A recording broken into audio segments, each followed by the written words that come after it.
Ladies and gentlemen, welcome to the Kim Barrett Show. I am your host, Kim Barrett, and in today's episode, we are joined by Mr. Harry Spaight.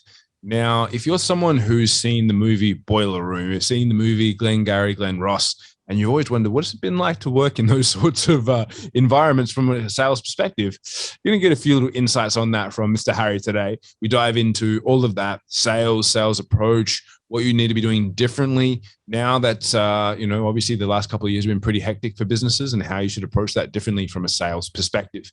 And of course, if we can ever help you from a marketing perspective, just head over to our group, www.joinmygroup.com.au, where we do free trainings for you every week on marketing, all that fun stuff and more, of course. But until then, let's jump into the show.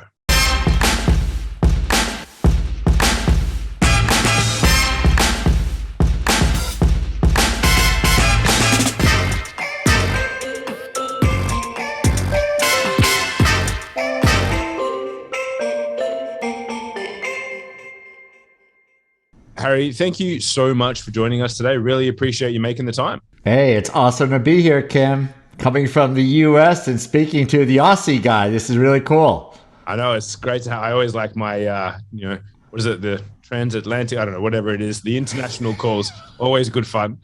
I'm not sure how they run the cables all the way underwater, and stuff always fascinated me, but we don't have to get into that. Yeah, not today. Another time, maybe. But exactly. Harry, I do like to always start the podcast off the same way every time, which is if I met you at a party and we were chatting away and I said to you, Harry, what is it that you actually do? What's your go-to answer? Do I have a few drinks in me at this point, or is this one at least two drinks? At least two drinks.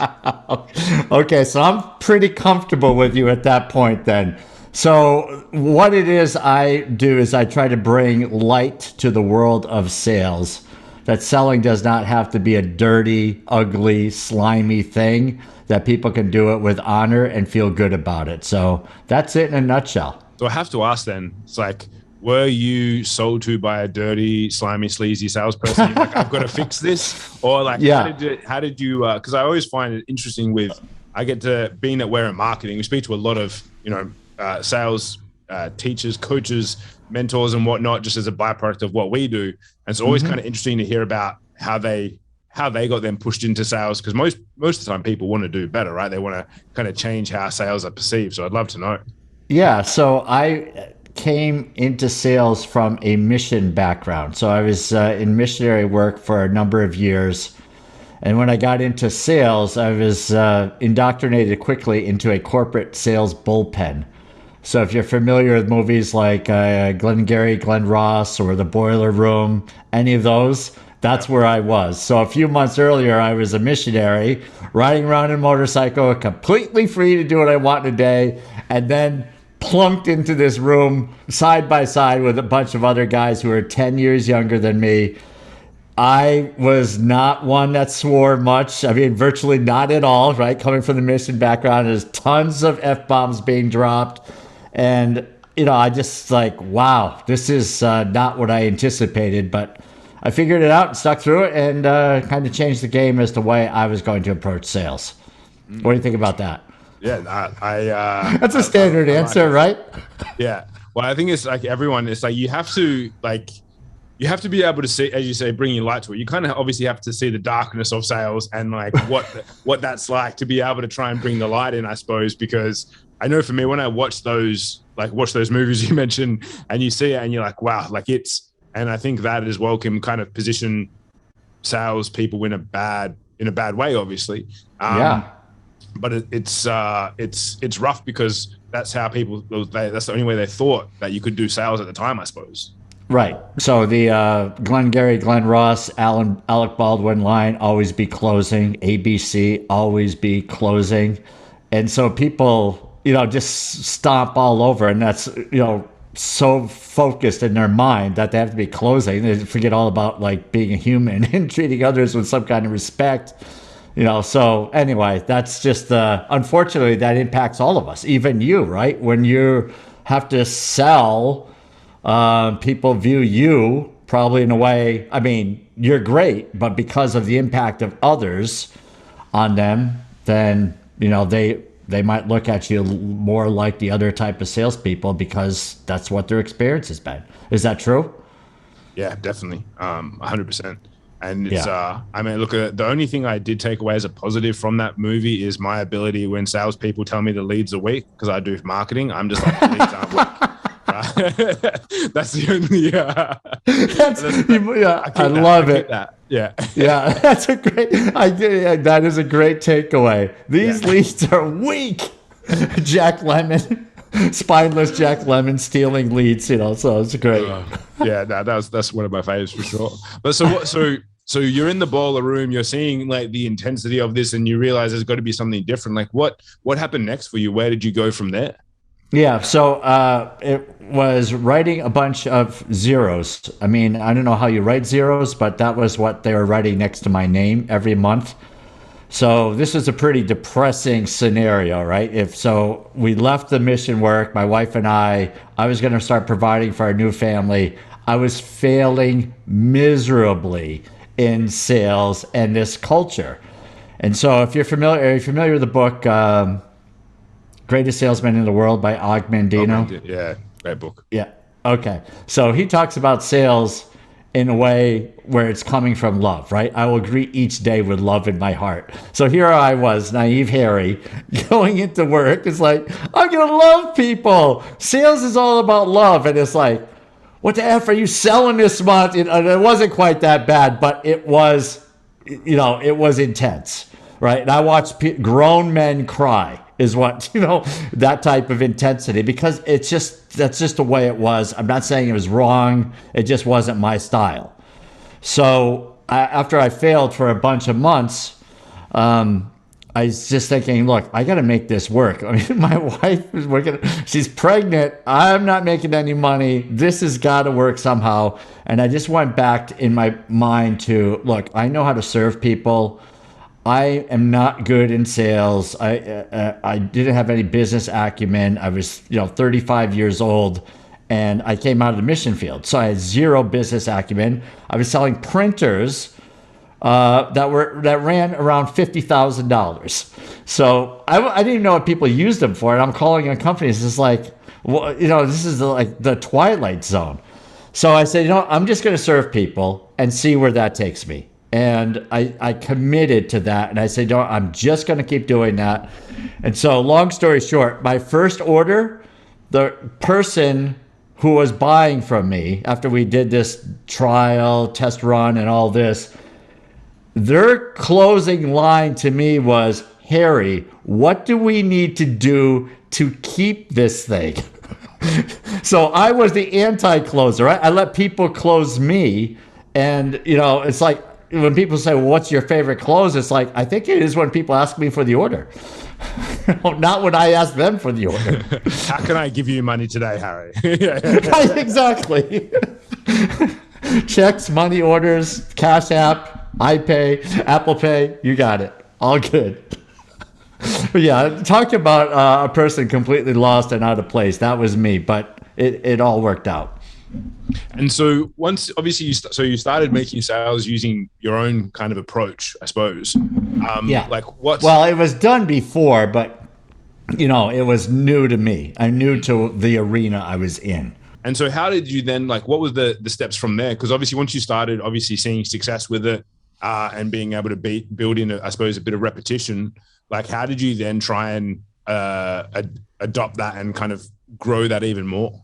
Yeah, this is really great. So there's a term for this, but it's unconscious, conscious, something like that. I don't know exactly how that's, years ago we talked about that. I didn't know what I was doing. I'll be completely honest. I just was applying a service mindset. So in my mind, introducing the product that was brand new to the market. No one's buying $50,000 color printers because, that's not what people just say. You know what? I need a $50,000. I need a color printer. I think my budget's $50,000. This is in a day when color printers they're expensive, but they're around $1,000 or $2,000 back in the mid to late 90s, not 50. So I had to introduce the technology to people, but I did it in a way that I wanted to uncover what their problems were. So by uncovering their problems, I could talk about, hey, there's better technology out there. And it was a very slow process. It was a slow sale. I mean, because you're introducing it, and again, no one had budget for that. But the phone started to ring, 6 to 18 months after I had these conversations with people. I'd bring their colors, print samples. But what I was doing was providing value. I was educating my market, so to speak. And I'm using the quotations because I wasn't educating the entire market, but I was educating. And I just stumbled across that. I mean, if you listen to is Gary Vee big in Australia? Gary Vaynerchuk? Yeah, it's pretty big, yeah. Okay. So if you listen to Gary Vee today, he talks about providing value. Just keep providing value and results will come. Well, there was no Gary. I mean, he was still a kid back then, right? But what I was doing was laying this foundation and seeding, the marketplace, so to speak, by providing this value, unbeknownst to me that that's what I was doing. It came naturally.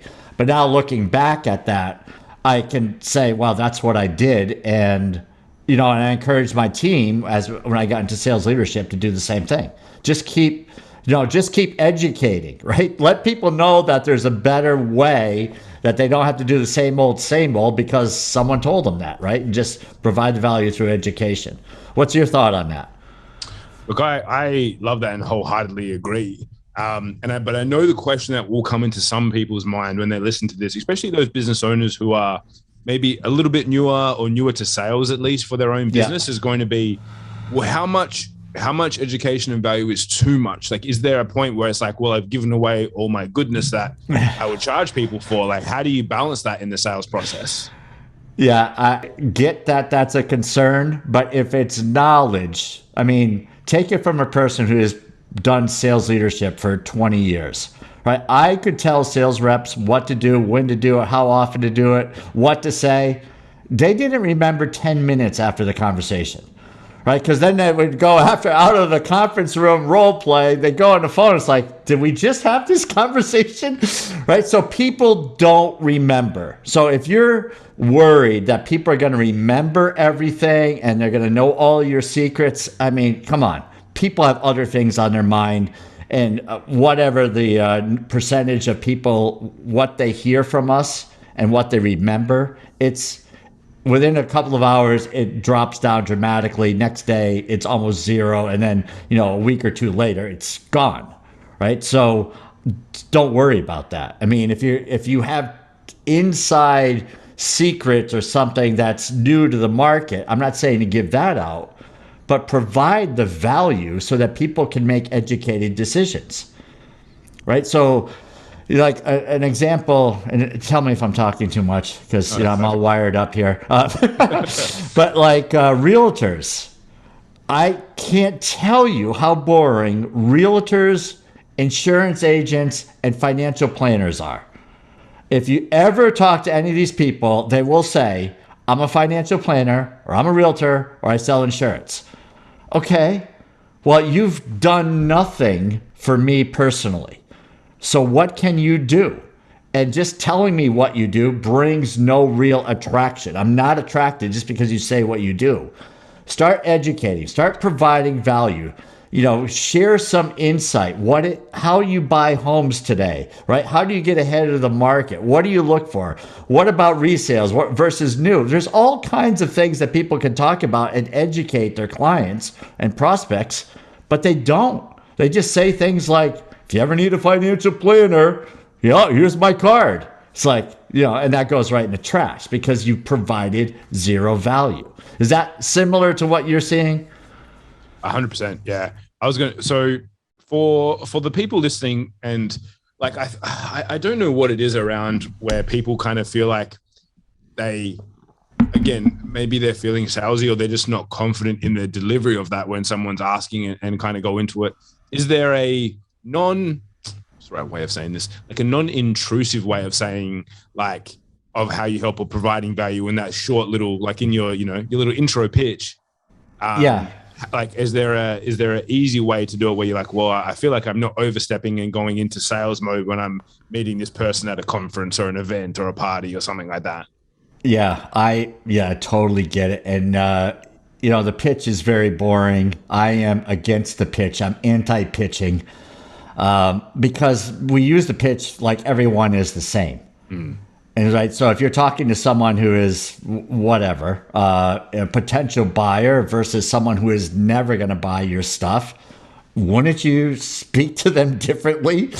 Right. And so one, you might give a 30,000 foot overview. Another one, you might give a 100,000 foot overview. Or you could ask a question, and I like this approach, and you say, do you know how people struggle with marketing and they never know if their marketing dollars are being put to good use?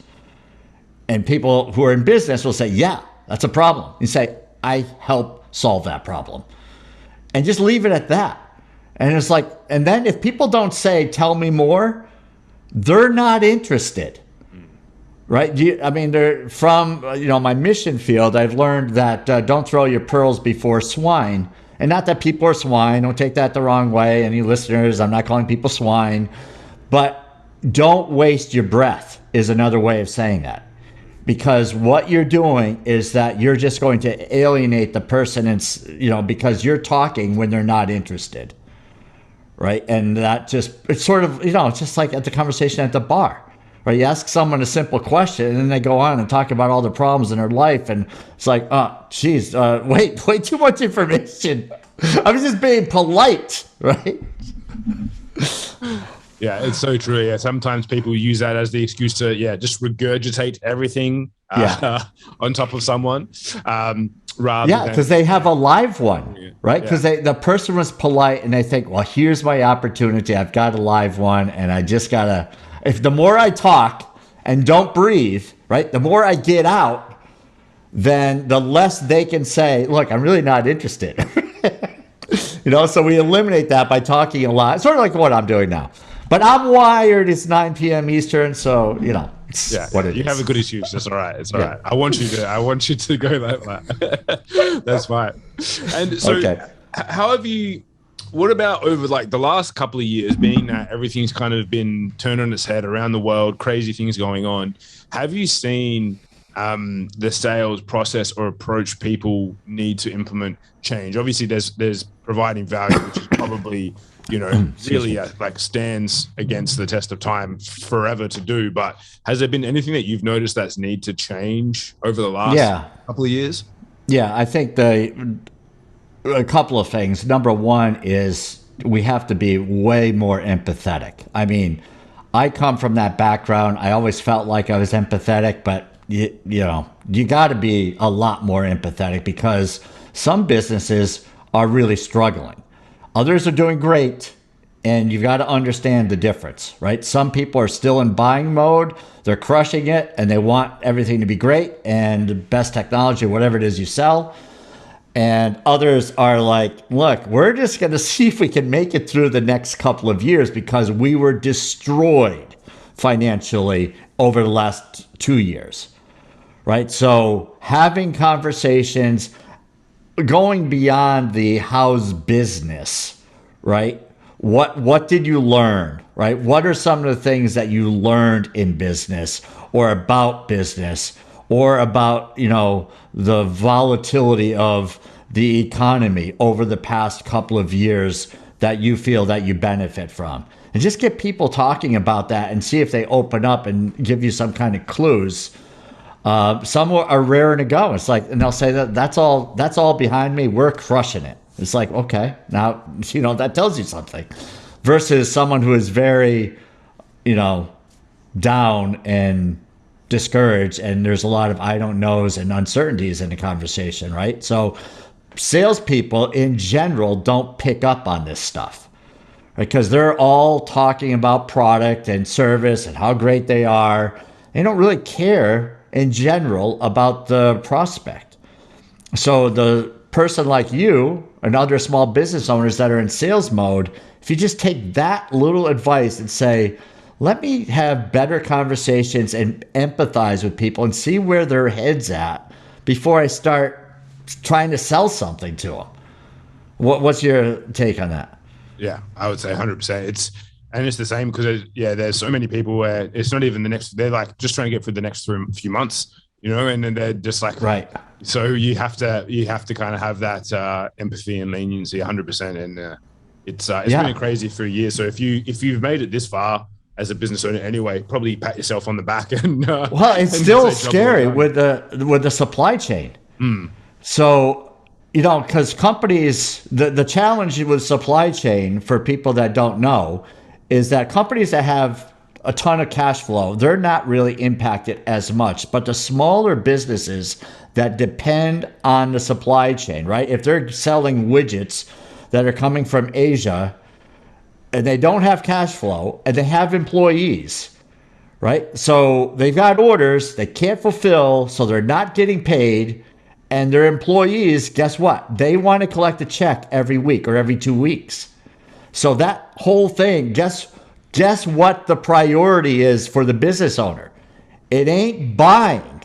It's how do I make payroll? Or I'm worried about making payroll for another 6 months. I might have a little bit reserved, but they want to hold on to the cash just so that they can, feel good about the orders coming in and actually being fulfilled, right? Because people are ordering, but they're not being fulfilled in the same level as they were prior to this stuff. And even just the supply chain and the pricing of goods. So my partner has a cafe, cooking oil, which comes from the Russia-Ukraine region, to things like that. Yeah. Prices have tripled. And it's like you were already scraping by before that, and now you have to deal with that price increase. Like it's crazy, right? And so we all have to. I mean, this is another opportunity to be empathetic and realize, like, how much do we ask for the business, right? I don't say push because I'm not about pushing, but you ask politely and ask for the follow-up time and so forth, but. Every day in the news, right? I choose not to watch the news except for maybe 2 minutes to see if the war ended. The war hasn't ended. I don't spend any time, right? Because it's just super discouraging. But so prices are going to keep going up, right? And there's all these challenges with fuel, deliveries, supply chain, and people are worried about, what is this going to mean for my 18-year-old son or daughter? So all of this is going on, and we show up and say, hey, do you want to buy my stuff? It's just, we're so out of sync that it's not logical. So we really have to get in the zone where people are and come from that place and see if we can have conversations and learn and understand and kind of understand that our pipeline in sales might be what once was 90 days might be 6 to 12 months or longer, right? But we can still lay the groundwork. Yeah, so true. Yeah. Now, Harry, I could probably sit and speak to you about this sort of stuff for many, many hours, but I want to make sure I stay on time here. I always like to ask a question as we get towards the end of our time together, which is there a question which I haven't asked you, which I should have? Man, you put me on the spot. Let's see. Now I've got to think. Let's see. What was the funniest, dumbest thing I've ever done in my life? You didn't ask that. What's the craziest experience in sales? You didn't ask that. What is one thing I regret in sales? I mean, there's all kinds of... Let's go with that one. Okay. I like that one. Yeah. All right. So something I regret in sales is trying to fit in with others. So there was a period of time where I was in a new company. So I started out in sales, kind of making progress. I went to a new company and I tried to fit in, and it wasn't who I was. And what I learned, I struggled again. So I went through the struggling when I started, and I had to go through this whole thing again. And I tried to be someone other than who I was, which is coming from a place of service, because I learned a few things. It's probably a little cocky going into a new company, and I just got a bunch of humble pie.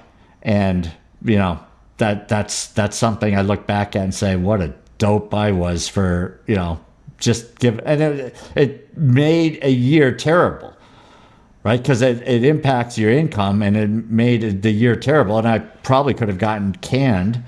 Thankfully, the owner of the company saw something more valuable and that I had potential or something, but it wasn't a good move. So, the thing is that you've got to stick to what your core values are, right? And in spite of pressure and so forth, and if you compromise in any business, then you can suffer.